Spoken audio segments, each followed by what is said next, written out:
Landing parachutes in the desert at high altitude has a lot of risk involved. Now, I'm nervous about this landing. Just the elevation we're at, the thinner air, you come in screamingly fast.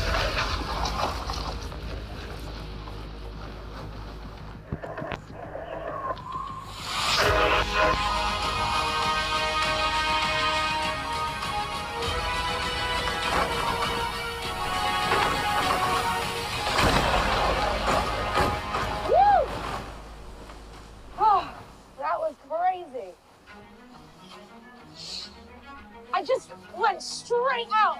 That was amazing. Good word on you.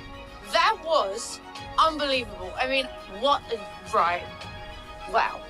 Rocky, hard as hell. Well done, you. That was amazing. Well done. I could do that 100 times over. Welcome to Valley of Fire. Wow. Now we're right in this Valley of Fire. It is quite a disorienting landscape. If we ever lose our bearings, we've got the big dome here. We've got the two reptile domes, okay? And we got the sun shining this way, always on our left-hand side. This is vital. Rita and I must keep ourselves oriented with these two landmarks if we're going to successfully trek the 11 miles across a Valley of Fire.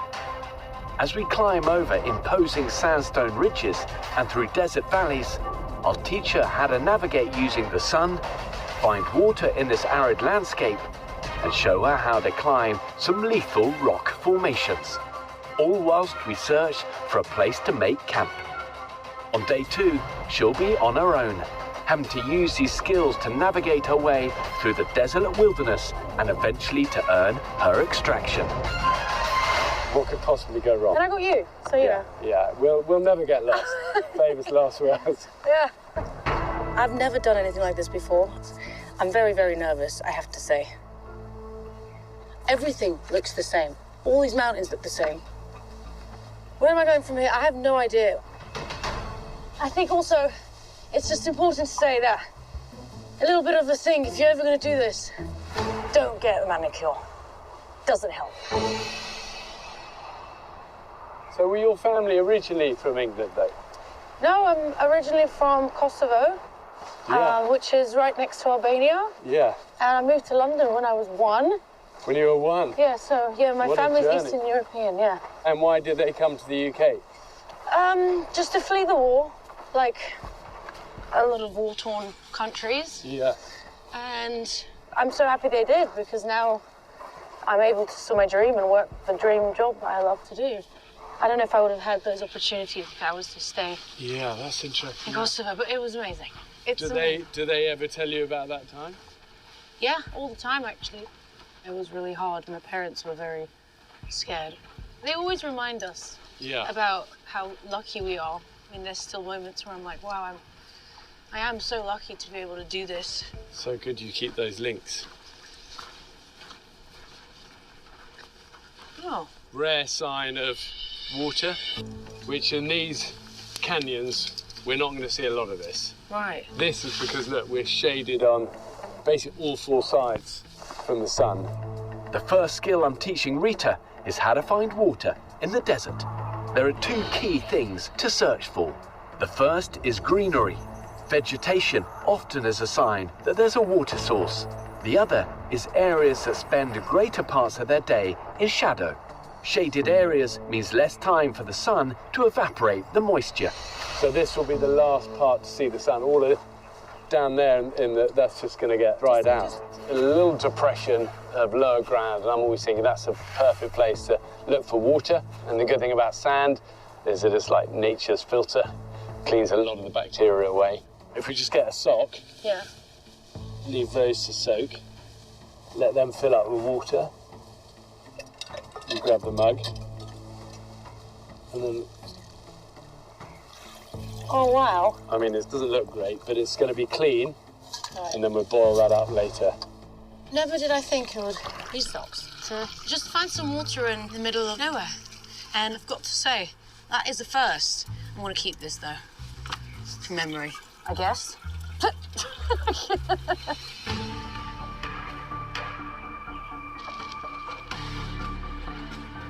Okay, so ultimately we've got to get over the top of this. We could follow it, but that's bending round to the right. Yeah. Right, so we should climb. We've reached a point where the canyon curves east and we need to be heading north. So it's time to start climbing. If there's a snake here, Bear, I'm literally going Well, to kill you. you definitely want to always keep your eye out for that. All of this, I'm not going to lie, is snake-type terrain. This looks like where snakes live, I can tell. Yeah. Good tip for climbing, 3 points of contact. So Yeah. try and always keep 3 points. If one goes, the others have got it. Well done, Rita. Thanks. So careful on this edge again. This is amazing. We're getting higher. Okay, so look, this is getting a little more technical here. We've come to a spot that requires Rita to learn some technical climbing skills.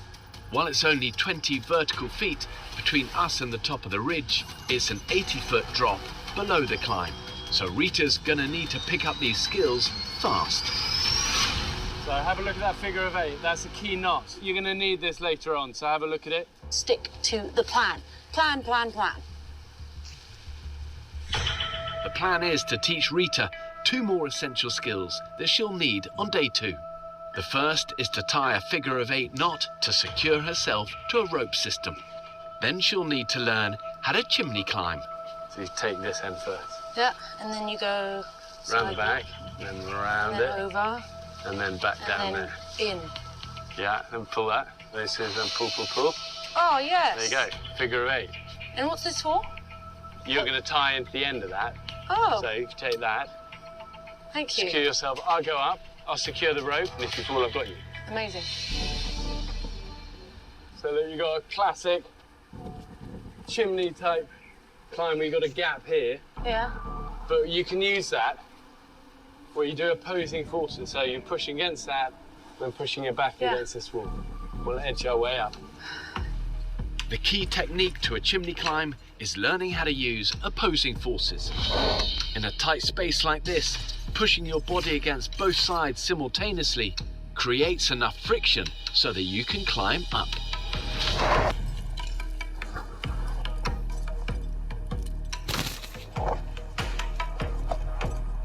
Wow.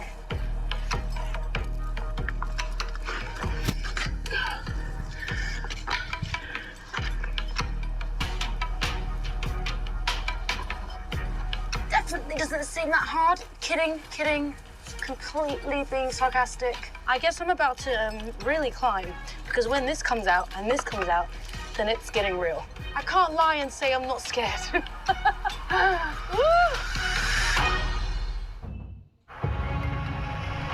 So I'm just gonna try it. Yeah, go for it. Okay. Key is just taking your time, no rush. This sort of sandstone, it's hard for climbing because it's brittle, so in terms of securing ropes, it's harder. I think for Rita, it is quite a scary place, and you've got to trust it, you've got to do it on your own. So in at the deep end. Make sure each hole feels nice and secure. So I basically just have to Yeah, get the 3 points. yeah. Bridge across it and then wedge it back in there.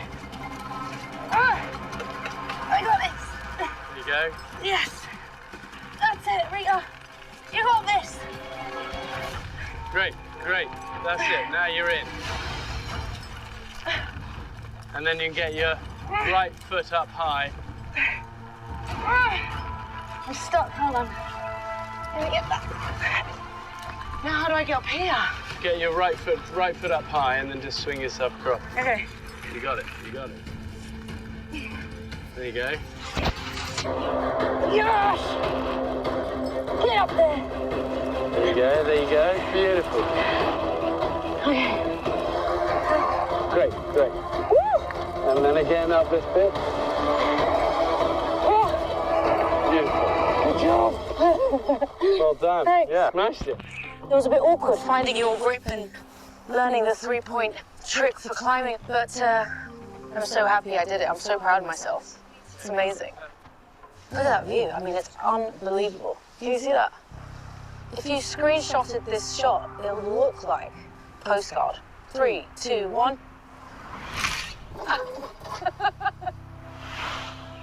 When you sit back and take it all in, you're like, you know, I would do it again in a heartbeat to get up here. All the worthwhile things in life you've got to graft for, eh? Yeah, I mean, that's been the story of your life. Yeah, 100%. I think also, like, I appreciate things much more because of that graft. You started singing so young. Yeah, I was 6 years old when I joined my school choir. Did you know you were good at that? Did people know you were good, or? I knew I was doing something because everyone was reacting.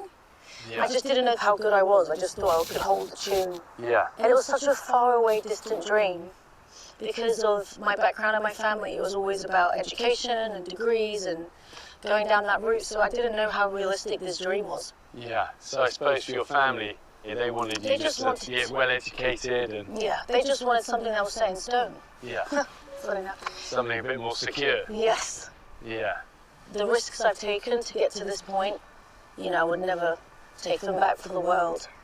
I just didn't want to fail. And so I would sing everywhere. I was like singing wherever you saw an open mic night, like I was there. And I did that until somebody saw me. And then that year I got myself a record deal, and that's when everything changed. Music took off.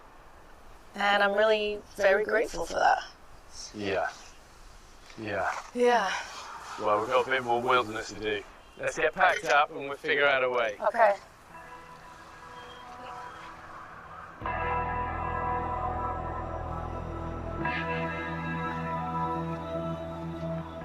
Rita and I are travelling a mile along this crumbling ridgeline, but we're running out of path, so we're going to have to descend soon. From up here, I'll be able to spot the landmarks I showed her earlier. We may lose sight of them at ground level, but if we keep the sun on our left-hand side, we'll keep our bearings as we traverse the maze of canyons below. Yeah, I think if we drop off this bit, yeah. Drop off? It'd be great. Careful near the edge. Okay, so here's how this is going to work. Lean back into this, so lean back, and then... Oh yeah, and then it kind of lets it down a bit. Yeah, that will break it. So if you let go, so put your weight in it, and let it through as well. Oh, okay. Yeah, there you go. Got it. I have never done this before. It's very, very scary. It's incredibly steep. I am petrified. Oh my gosh.